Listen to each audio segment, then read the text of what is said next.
The first thing that I do is I will put the square footage up there, and the template will kind of use that square footage and it will break it down into as per square feet. So yeah, just that's kind of where I start with it.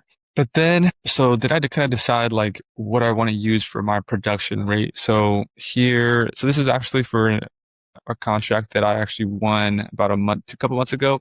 So you can see here, I put in custodians, how many hours, frequency, their pay rate, what that comes out to. And obviously, like this is a formula. So, you put in their hours, the frequency, how many times a week that they're going to be cleaning, what you're going to pay them. And it all kind of, the formula adds it all up and makes it easier for you.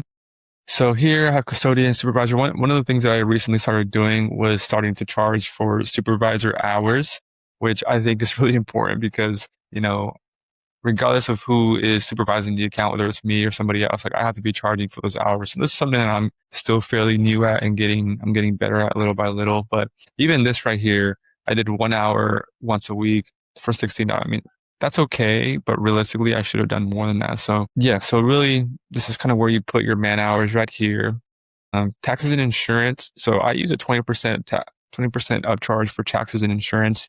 This is essentially my payroll burden, which payroll burden is basically a percentage of your workers' comp along with how much you get charged for employee taxes. So I actually need to do a better job of like actually looking into what that actually, this number right here covers me. I don't know the exact numbers. I should.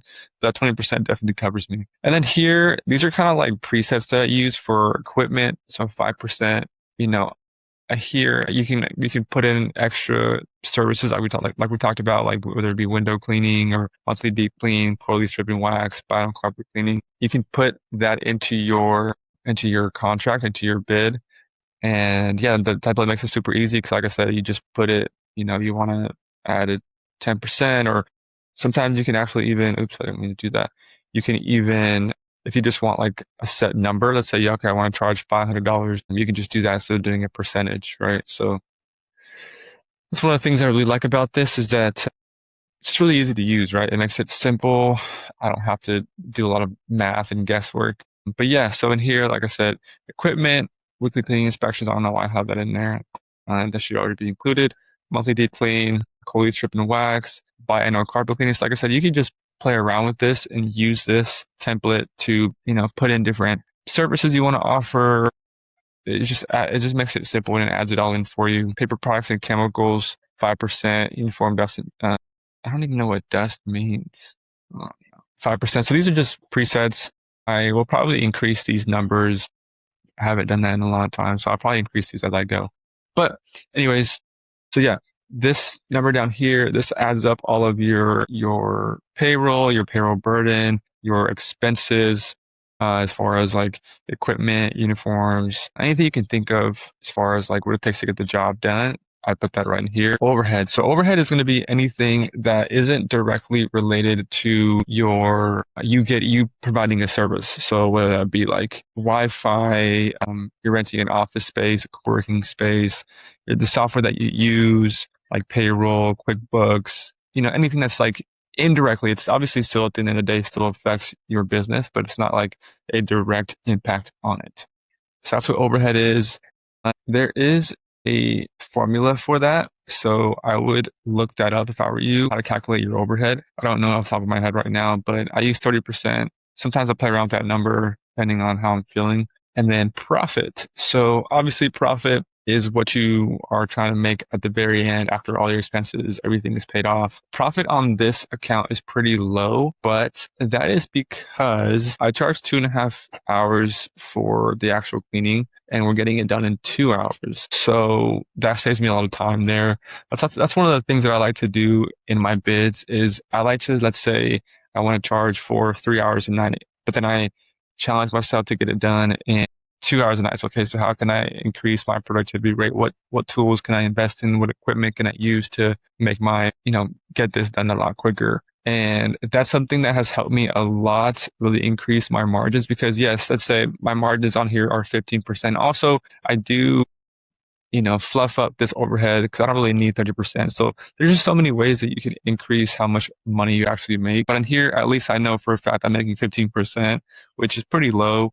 Right now, on my accounts, I like to shoot for 40 to 50% margin, which I think on this account, I think I'm around actually 40% because, like I said, we're not using that. That's an extra half an hour I'm saving right there. Some of this equipment stuff, like I charge for it every month, like it gets charged for in there, but I'm not really spending that much money on this equipment right here. But at the end of the day, like if you need it, it's there, right? So that's one of the things that we can talk about too is how I keep my cost really low on my account because my contracts, I don't really buy that much supplies. Like I think no, it wasn't you who I was talking to about this, but I use three chemicals. I use a glass cleaner, I use a disinfectant, and then I also use I think for some accounts we use like a stainless steel cleaner. But for the disinfectant, I can actually use that for the floor and for surfaces. So I don't have to use two separate things. As far as replacing equipment, I don't really like, I mean, yes, sure, the things that I kind of think about replacing the most are toilet brushes, spray bottles. I don't really have to replace that very often. What else? I mean, it's not very much. I don't, cause so we use microfiber towels, right? We use color coded microfibers and we wash those every 2 weeks. So we stay on top of that and I haven't had to replace those since we started, right? So our mops, our microfiber towels, we wash all of that. So that's one of the things that helps us. Yes, that's an added cost, right?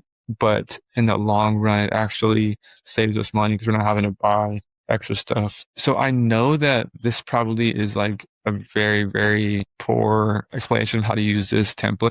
But yeah, if you have any questions, just like I said, shoot me a text, let me know. But yeah, I hope this is helpful. It's definitely been helpful for me. It's not perfect. I'm sure there's ways that this can be improved and I'm open to hearing your suggestions. And I didn't create this, by the way. This is not my creation. I got this from my mentor, the one that I told you has a $75 million company. So does he still use this? He doesn't even really work in the company anymore, but this is what he used to use, I guess. But yeah, anyways, how this is helpful, I'm going to share this with you. I will go ahead and do that. And yeah, like I said, look forward to keeping in touch. See you later.